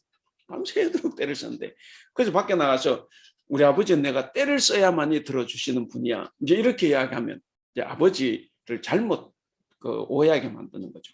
괜히 나쁜 아버지로 만드는 것처럼. 여기는 이제 그걸 이야기하는 거예요. 하나님은 속히 들어주시는 분이다. 그래서 두 번째가 7쪽 두 번째가 우리 기도를 속히 들어주시는 하나님이십니다. 우리 최경실 집사님, 그 본문은 2번 한번 읽어주세요. 본문은 결코 기도를. 본문은 결코 기도를 응답받기 위해서 강청하는 것이 아니라 하나님은 어떤 분인가를 재판장에 대비하면서 알려주는 것이다. 물론 예수님의 말씀 중에 그렇게 이해되는 것도 있기는 하다. 그 밤낮 부르짖는 이란 말이 그렇게 이해도 되지만 그 말은 우리의 기도 자세가 우리의 기도하는 자세를 의미하는 것도 이해할 수 있다. 쉬지 말고 기도하라. 그렇다면 우리가 끊임없이 간청하면 하나님께서 꼭 들어주신다는 말씀은 참이다.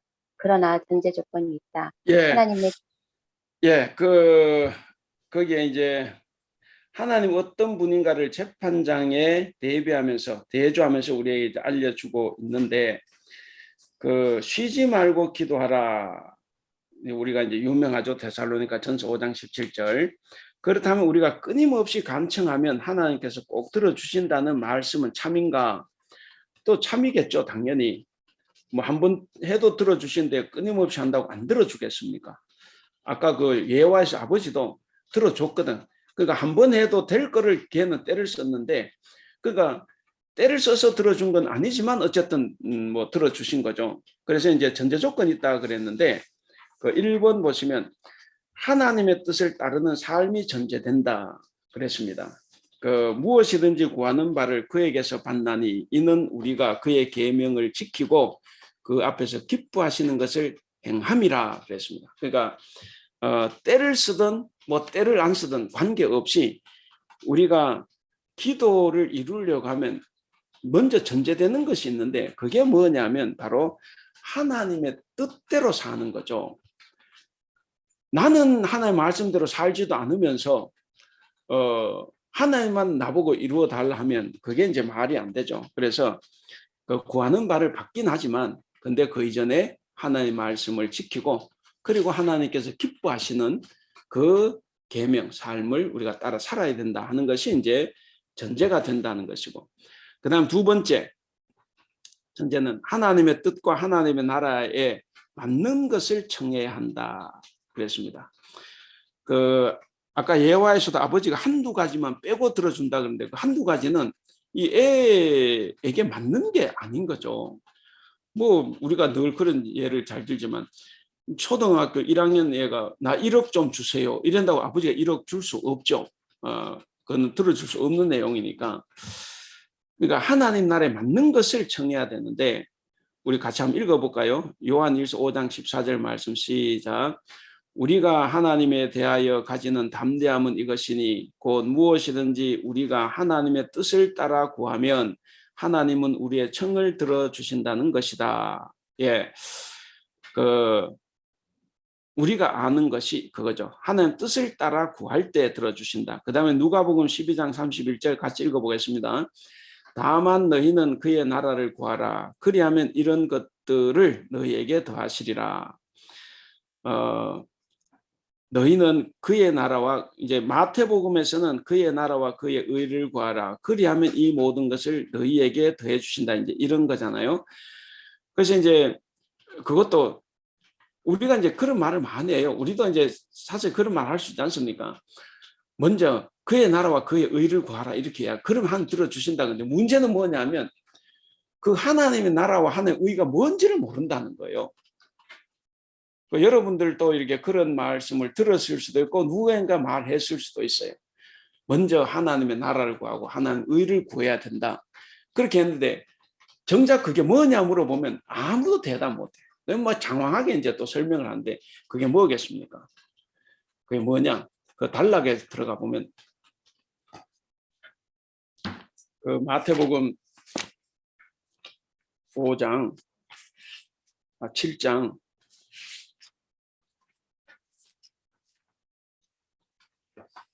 그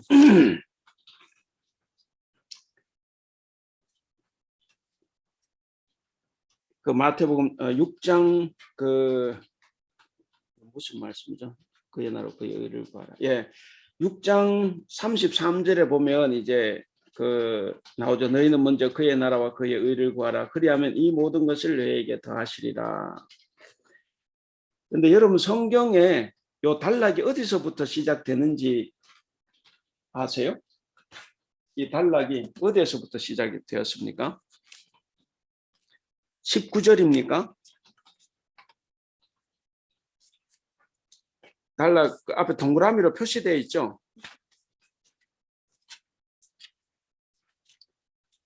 그 6장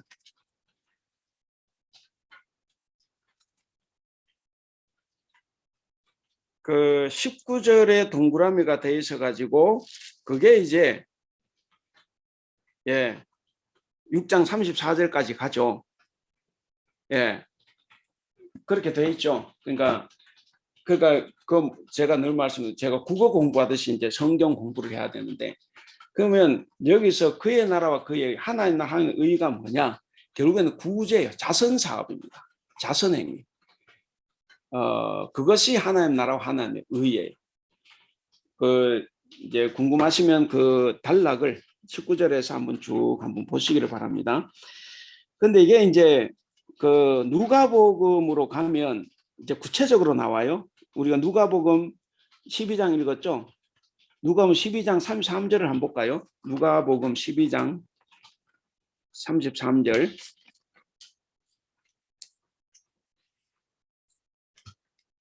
그 31절 말씀 우리가 방금 읽었고 33절이 어떻게 됩니까? 누가복음 12장 33절 찾은 분 한번 읽어 주실래요?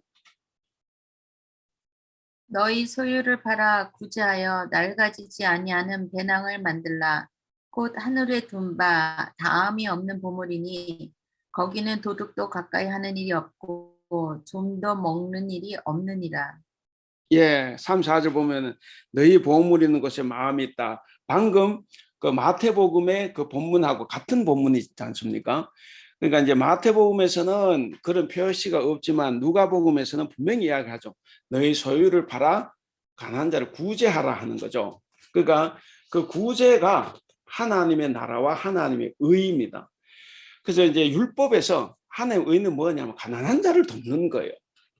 우리가 이제 그걸 이제 잘 아셔야 되는데, 그러니까 여기서 이제 방금 다시 8쪽으로 보시면 다만 너희는 그의 나라와 그의 의를 구하라. 그리하면 그러니까 남을 도와줄 때 하나님께서 너희의 먹을 것과 입을 것을 주신다 하는 거예요.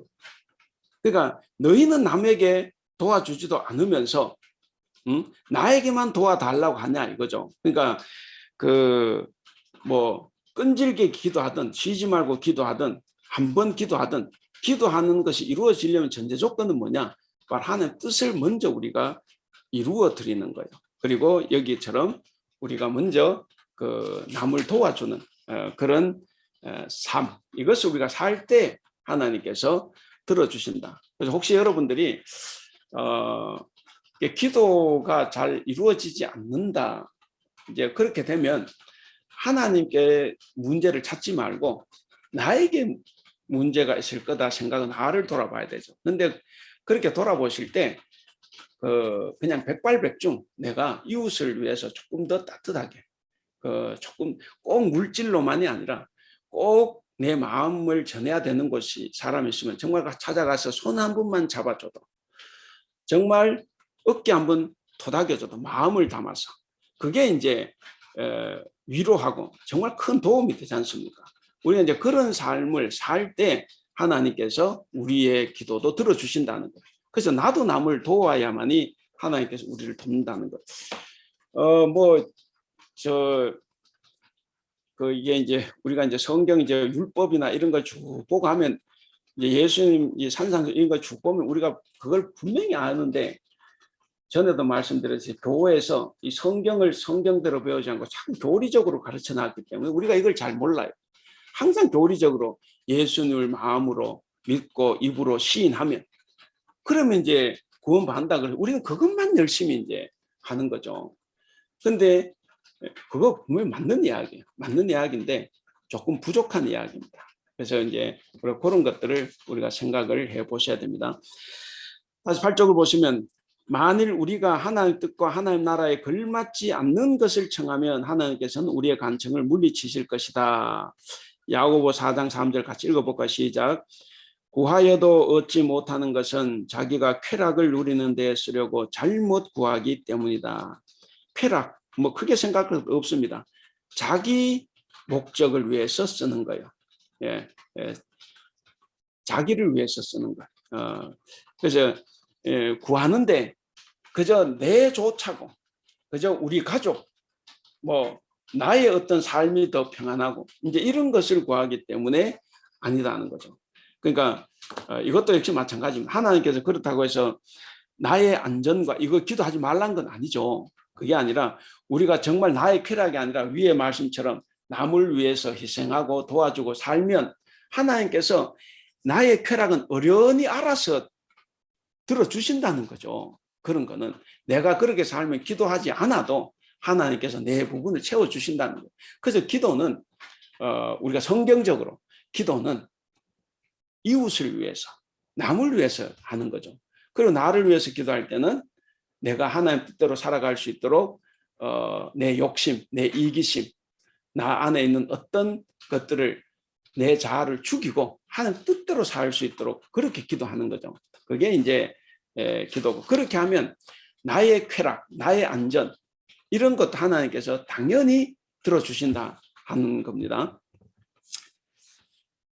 자, 그래서 이제 3번, 하나님은 자녀들의 어려움을 그냥 지나치시지 않는다 그랬습니다. 그래서 그 두 번째 단락, 우리에게 하나님은 어떤 분이신가 그랬어요.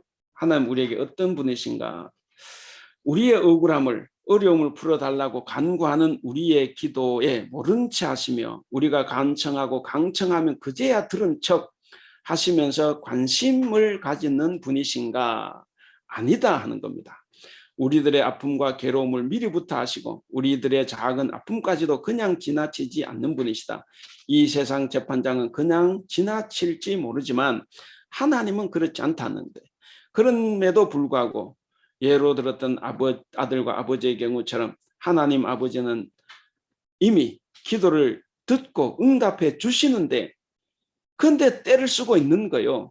때를 써서 응답될 줄 알고 하나님을 그런 식으로 인식하고 있다고 하면 하나님이 얼마나 섭섭해 하시겠냐 하는 거예요. 우리가 이제 하나님을 믿어야 됩니다. 하나님은 내가 하나님 뜻대로 살면 하나님께서는 나의 안전, 나의 가족 이런 거는 간구하지 않아도 하나님께 들어주신다. 제가 이런 이야기 한다고 지금 가족을 기도하지 말라는 이야기 절대 아니에요. 이제 우리가 이제 신앙적으로 이런 생각하면 그렇다는 거예요. 당연히 우리가 기도해야 되죠. 왜냐? 왜 해야 됩니까? 예수님도 주기도문 그렇게 가르쳐 주셨어요. 우리의 일용할 양식을 위해서 구하라 그러지 않습니까? 우리가 우리의 필요도 구하는 거예요. 근데 구하는데 이렇게 떼쓰지 말라는 거예요. 떼쓰지 말아라. 하나님 다 알고 계시기 때문에 주신다는 거. 그래서 떼쓰지 말고 기도하고 좀 기다릴 줄도 아는 이제 그런 거죠. 기도는 뭘 위해서 기도해야 되느냐? 내가 하는 뜻대로 살기 위해서 나를 죽이는 기도. 내 자아를 좀 죽여서 제발 겸손하게 하는 뜻을 받들어서 내가 정말 예수님은 선한 일, 착한 일, 정의로운 일, 바른 일을 하면서 살아갈 수 있도록 기도해야 되는 거죠. 이제 그걸 이야기를 하는 겁니다. 그래서 이제 우리가 하나님을 섭섭게 하면 안 되겠다. 자, 그래서 오늘 문제 해결은 이미 다 끝났습니다. 우리가 그 부분 한번 읽어볼까요? 우리 누가 읽어? 우리 하우영 원사님 본문은 한번 읽어주실래요? 본문은 과부를 내세워서 재판장이 불의한 사람이라는 것을 확실하게 보여주면서 불의한 재판장이니까 과부의 소원을 더디 들어주었고 마지못해 들어주는 모습을 보여준 다음에 하나님과 재판장을 비교하여 재판장은 그렇게 더디게 또한 마지못해 들어주지만 하나님은 어디 그런 상황에서 가만두고 보시기만 하시겠느냐. 그럴 리 없다. 하나님은 속히 처리해 주신다는 것을 보여주는 것이다. 따라서 재판장과 하나님을 비교해 본 이유는 이 본문이 말하고자 하는 바를 확실히 알고자 하는 것이다. 본문의 주안점이 끈질기게 귀찮게 할 정도의 기도에 중점이 있는 것이 아니라 억울한 사정을 속히 들어주시는 하나님의 중점이 있다는 것이다. 하나님은 그런 식으로 사람들이 때를 써야만 기도를 들어주시는 분이 아니라는 것을 본문은 분명히 말하고 있다. 예, 거기 그 밑에 세 번째 줄 속히 들어주시는 하나님의 중점이 있다. 요거를 꼭 기억. 이게 이제 제가 처음 그랬잖아요. 하나님 바로 알기. 예, 이제 전체적으로 이제 크게 하면 초점은 하나님 바로 알기입니다. 하나님은 이렇게 속히 들어주시는 분이다 하는 것이죠. 그래서 과부처럼 끈질기게 기도하라는 것이 아니라 어떻게 항상 기도하라요. 항상 기도하라. 그러니까 같은 말을 되풀이하는 것을 계속 기도하고 매달려라 그게 아니고 우리는 늘 기도해야 됩니다. 그 기도를 여기서 가르치고 그리고 우리에게 해당하는 이런 기도는 과부가 그 재판장님 그런 게 아니라 하나님은 속히 들어주시는 분이다 하는 거죠. 그래서 우리는 우리의 삶, 하나님의 말씀대로 살아가는 것이 오히려 더 중요하고 기묘하다. 왜? 하나님은 들어주시니까. 거기에 대해서 염려하거나 낙심하지 말고 하나님을 신뢰하고 하나님 믿고 우리가 좀 대범하게 이렇게 좀 살자 하는 거죠. 그것이 이제 오늘 이 비유가 우리에게 가르쳐주는 부분입니다. 그래서 그 처음에 말씀드렸듯이 오랫동안 찾아가도 안 들어주니까 과부는 낙심을 하는 거예요. 재판장한테. 근데 하나는 그게 아니죠. 낙심하지 말라는 거예요. 왜? 굳이 하더라도 그 기도는 한 번만 해도 혹은 하지 않아도 너희가 내 말, 내 뜻대로 살기만 하면 하나님은 속히 들어주신다는 거예요. 그래서 이 재판관과는 완전히 다른 하나님이다 하는 것을 지금 예수님께서 가르쳐 주십니다. 예, 여기까지 하겠습니다. 예, 혹시 뭐 서로 이렇게 나눌 말씀이나 또 하실 말씀 있으신가요? 사실 저도 이 본문을 대할 때는 저도 사실 처음에는 다 저 오해를 많이 했어요. 끈질기게 기도. 왜냐하면 저도 그렇게 배웠으니까. 그래서 이제 그렇게 배우고 했는데 알고 보니까 뭐 그건 아니었어요. 그래서 이게 참 우리가 하나님을 많이 오해하고 있다 이런 생각을 많이 했습니다.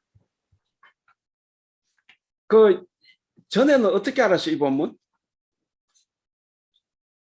저처럼 그렇게 알았나요? 예. 저는 확실히 그렇게 알았었어요. 이게 나는 재판관을 생각한 게 아니고 배울 때 항상 과부를 배웠기 때문에 과부가 그렇게 했으니까 나도 그렇게 해야 되는구나. 그냥 단순하게 그렇게 생각한 거죠. 재판관과 하나님의 대조다. 이거는 뭐 우리가 모르잖아요. 교회에서 누가 그걸 가르쳐 준 사람도 없고 어떤 누구도. 그러니까 이분 나올 때 가르친 사람도 이제 과부가 그렇게 기도했다는 거죠. 그래서 우리도 그렇게 기도해야 된다. 이제 이렇게만 듣다가 보니까 아, 이제 그렇게 해야 되는구나 이렇게 생각한 거죠. 근데 이제 조금 이제 배우고 보니까 아, 이게 그 부분이 아니라 이제 초점은 재판관하고 하나님 간의 대조다 하는 거죠. 그렇게 생각하고 보니까 아, 조금씩 이렇게 그거 이해가 되기 전까지는 제가 이제 신약을 전공하지 않았기 때문에 이제 그게 이해가 되기 전까지는 좀 의문이 있었어요. 근데 이제 어느 때 하나님과 재판관을 대조하는 거다라는 것을 딱 이제 알게 되니까 그래서 이제 그게 이제 달라져 보였던 거죠. 그냥 전에는 잘 기억은 안 나는데 그냥 7절에 보면 그 하물며라는 단어로 연결이 되어지잖아요. 예, 그래서 그냥 들었을 때 과부가 자기 구하는 것을 재판장한테 계속 얘기하는데 그래서 들어주었다. 하물며 그렇게도 들어주는데 하나님께서 그 밤낮 부르짖고 택하신 자들의 원한을 풀어주지 아니하겠느냐. 그러니까 너희한테도 그렇게 부르짖으면 그렇게 부르짖으면 하나님이 오래 참고 들어주실 것이다. 그러니까 열심히 기도해라. 그냥 그렇게만 배웠고 기억을 하고 있었던 것 아, 같고 그게 딱 맞는 그래서 이야기예요. 계속 뭔가 네, 기도를 그러고 기도를 하고 살았던 것 같고 근데 이제 기도를 계속 반복 기도를 하다 보면 중언부언보다는 그거를 하면서 하나님의 때가 있겠지만 또 그 안에 우리 스스로 그 기도하는 가운데 하나님이 원하시는 게 무엇일까라는 그런 생각을 좀 더 찾게 되고 또 우리의 마음을 하나님이 또 간섭해 주시는 걸 느끼면서 살아가고 그랬던 것 같아요. 그냥 지금까지 살아왔던 예, 게. 근데 예, 이제 그게 오늘 또 저기 한 거는 이것이 그냥 하나님의 그의 나라와 그의 의를 구하는 것이 아니라 그냥 나 하나만을 위해서 내가 중언부언 그 단어에 굉장히 막혔어요. 그러니까 중언부언이 되는 거 아닌가? 내가 잘못하는 게 아닌가? 또 그런 거에 조금 놀랬기는 했고 이러다 보면 괜히 계속 앞으로는 기도 뭐 10번 할 거 한 5번 하지 않을까라는 불안감도 좀 해야 되나 말아야 되나? 뭐 예. 이런 그래서 불안감도 좀 생기는 것 같고, 네. 항상 기도하라고 하잖아요. 그 항상 기도가 근데 단어가 딸려서 같은 맥락으로 자꾸 똑같은 기도를 자꾸 하게 되는 것 같아요. 막 이렇게 여러 가지 풍부하게 기도하기보다는. 저도 그 말씀 충분히 이해를 하는데요. 그러니까 이제 우리가 이제 하나님의 성품을 알고 뜻을 알면 우리가 또 사실을 많이 알고 있잖아요. 좀 정도의 차이는 있어도 이제 다 알고 있는데, 그러니까 하나님 뜻을 이루기 위해서 나를 변화시키려는 기도를 우리 사실 많이 해야 되죠. 그렇게 보면 나한테 문제가 많으면 많을수록 내가 기도거리가 많아지는 거죠. 근데 이제 남을 위한 기도, 나를 위한 기도는 사실 그때마다 한두 가지 주어질 거예요. 매 이제 달라져서 그렇지. 그때마다 한두 가지 주어지는데 그걸 위해서만 기도하게 된다고 하면 안 해도 된다 이거죠. 하나님께서 오죽 잘 아시겠냐.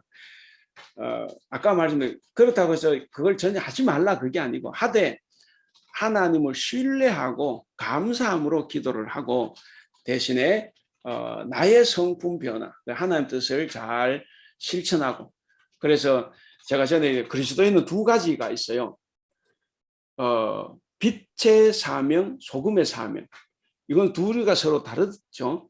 빛은 소금은 은밀하게 하는 거, 은밀하게. 그 산상설교에서 예수님 많이 말씀하시잖아요. 은밀하게 해라.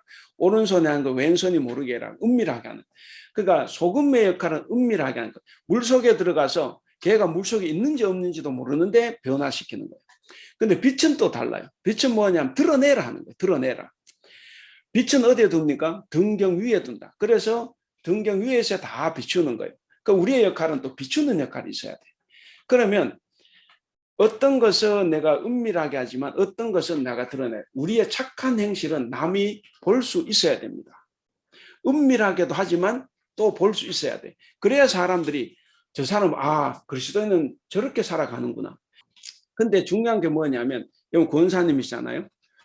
권사, 장로, 목사다 하면 사람들이 나를 보고 배우는 것도 있어야 돼요. 그게 빛입니다. 그러니까 그래서 우리가 이제 빛으로서의 역사도 그 사명도 있어요. 우리가 이제 기도할 때 이제 그런 거죠. 그 정말 내가 그 하나님의 사람의 그로서 살아가는데 남에게 빛이 될 수 있도록, 그래서 내가 하나님을 더 잘 알고 말로도 잘 전달하고, 그리고 내 행실로도 내가 정말 사람들이 볼 때 그리스도인이다 이런 말을 들을 정도의 그런 삶을 살아갈 수 있도록 늘 기도해야 되죠. 기도하면 할수록 내 잘못이 보이고 내가 회개할 것이 보이면 이제 기도는 더 늘어나는 거죠. 근데 우리가 이제 우리가 소위 말하는 이제 간청하는 기도, 뭔가 구하는 기도에 익숙하다 보니까 이제 그런 기도가 조금 잘 안 되죠. 잘 안 되는데 우리가 이제 그렇게 기도도 우리가 조금씩 좀 바꿔가면 이제 좋은 거죠. 예. 어쨌든 기도는 아까 말씀드린 하셔야 됩니다. 하시되 하나님 신뢰하고 그 낙심하, 그러니까 뭐 자꾸 안 들어주니까 낙심이 된다 이렇게는 하지 말고 내 생각한 때 안 이루어지면 하나님 때가 있을 거라는 거죠. 하나님 때가 있고 혹시 그 기도가 나는 이런 기도인데 하나님은 생각이 다를 수도 있으니까. 그러면 어느 땐가 내가 마음을 열고 있으면 내가 지금까지 이렇게 기도했는데 내 생각이 바뀔 수도 있어요. 내 욕심 따라 바뀔 수도 있지만 내가 정말 신앙 안에서 내가 살아간다고 하면 하나님께서 주신 마음일 수가 있어요. 그럼 그때 내가 이제 바꿀 수 있는 거죠. 그래서 하나님께서 지금까지 내 기도를 안 들어주셨구나. 이제 그렇게 받아들이고 이제 또 기도하면 되죠. 어쨌든 아까 저는 이제 그것보다 권사님 그 7절 읽으셨는데, 그러니까 하물며 하나님께서 그 밤낮 부르짖고 택하신 자들의 원을 풀어주지 아니하시겠느냐. 그러니까 여기까지 읽으면 정말 그래서 이제 그렇게 해야 되겠구나 이제 그 생각이 들어요. 저도 그렇게 생각했으니까. 그런데 이제 그 다음 구절이 조금 애매하죠. 그렇게 보면 그 다음 구절이 그들에게 오래 참으시겠느냐 이 말이 이제 들어가 버렸잖아요. 그러니까 이제 표준세 번역으로 보면 모른 채 하고 오래 그들을 내버려 두시겠느냐. 공동 번역은 오랫동안 그대로 내버려 두실 것 같으냐 이렇게 물었어요. 그러면서 이제 8절이 이제 속히 그 원을 풀어주리라 그랬어요. 그러니까 우리가 이제 어떻게 보면 방금 권사님 말씀하신 풀어주지 아니하겠네 여기까지가 너무 강렬해서 뒤쪽으로는 우리가 이 부분을 잘 의미를 되새겨 보지 못했다는 그런 것이 있을 수 있죠. 예. 그래서 이제 뒷부분을 이렇게 해석해 보면 이제 오늘 우리가 공부한 것처럼 그렇게 이제 풀리는데 우리는 이제 저도 마찬가지였고 그 뒷부분 7절 끝부분하고 8절을 우리가 사실은 눈여겨보지 않았던 거죠. 8절 끝의 말씀도 그러나 인자가 올 때 세상의 믿음을 보겠느냐 그랬잖아요. 이게 이제 표준세 번역으로는 인자가 올 때에 세상에서 믿음을 찾아볼 수 있겠느냐. 공동 번역은 인자가 올 때에 과연 이 세상에서 믿음을 찾아볼 수 있겠느냐. 이게 표준세 번역과 공동 번역이 조금 더 쉽죠.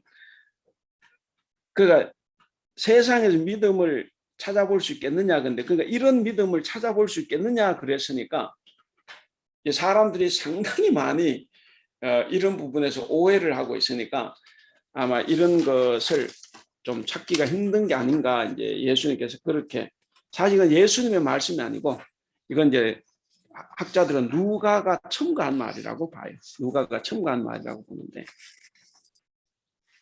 오늘 그 1쪽에 그걸 적어놨죠.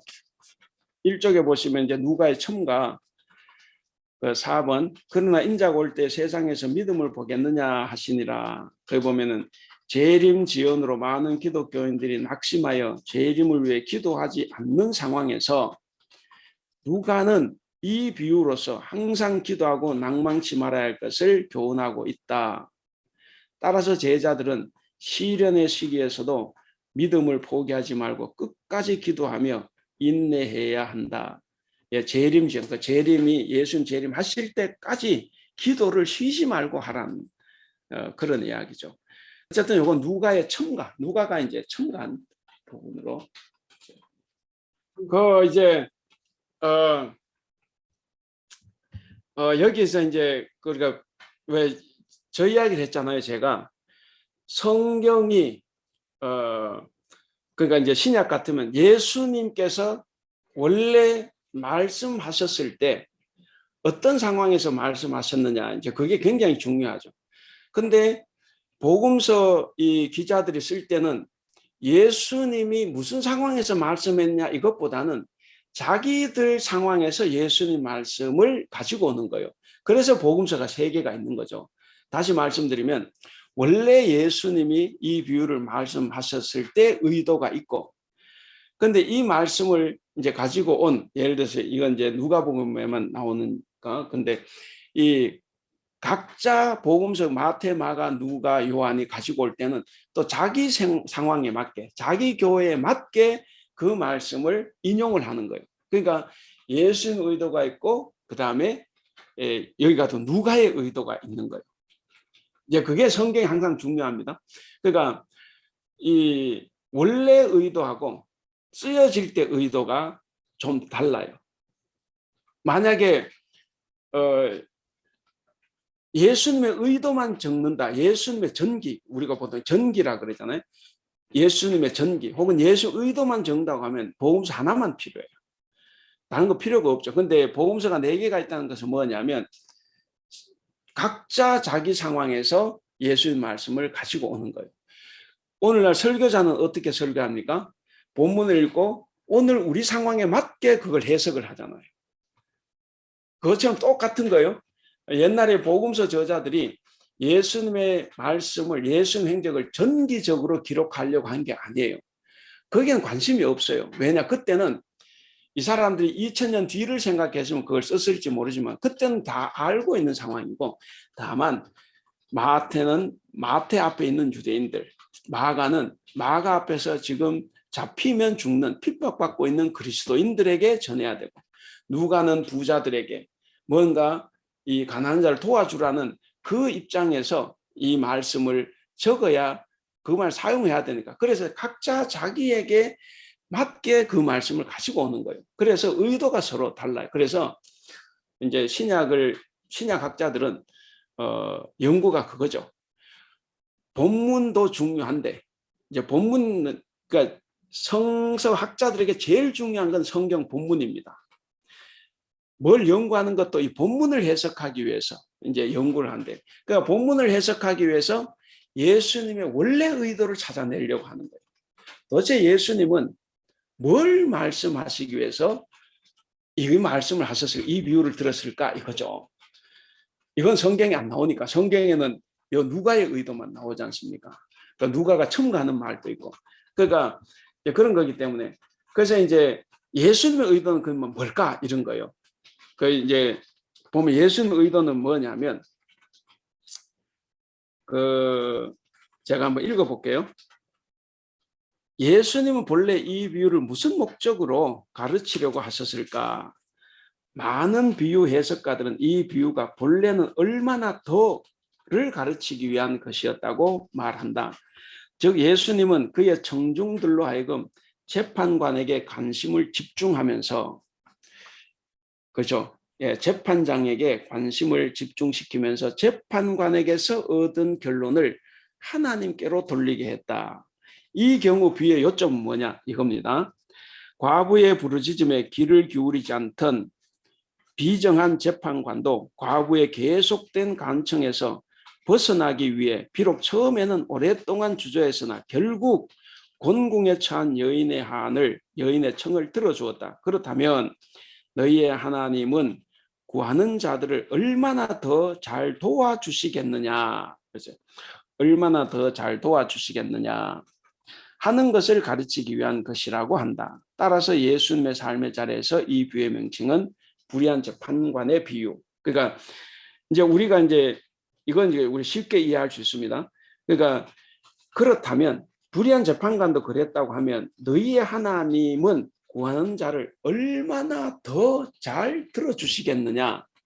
이걸 이제 예수님은 말씀하셨다는 거죠. 이제 그렇게 학자들이 찾아내는 거예요. 이게 원래 예수님의 의도다. 하나님은 더 잘 들어주신다. 강청을 안 해도 하나님 들어주신다. 이게 원래 예수님의 그 의도였는데, 근데 이제 누가가 이 말을 사용하면서 약간 이제 달라졌다고 보는 거예요. 달라진 것은 뭐냐? 당시에 재림 지연 때문에 자꾸 이게 지연이 되고 하니까 이거를 이제 기도의 비유로 살짝 옮겨갔다 하는 거죠. 그래서 이 비유가 주님의 재림 지연으로 인해 낙심하는 사람들이 생기던 상황을 반영하고 있고, 그런 상황에서 종말의 때에 인자의 재림을 위해서 계속 기도해라. 이걸 이제 강조하는 비유로 뒤에 첨가가 되는 거예요. 그래서 이제 아까도 말씀드린 것처럼 이게 그런 원래 예수님 의도가 이제 이게 기도의 비유로 이제 살짝 바뀌어 가지고 그 내용도 가르쳐 주지만 또 기도의 내용으로 첨가가 돼서 예수님 재림하실 때까지 낙심하지 말고 기도하라라는 쪽으로 이제 약간 바뀌었다는 거죠. 그래서 그 1절에도 항상 기도하고 낙심하지 말아야 할 것을, 이게 이제 이건 예수님 이야기가 아니죠. 이건 이제 누가가 쓸 때 그걸 쓴 거예요. 항상 기도하고 낙심하지 말아야 할 것을. 그래서 이제 재림과 관련해서 누가는 이제 그렇게 사용했다는 거죠. 그래서 이거 이제 결국 이제 그런 겁니다.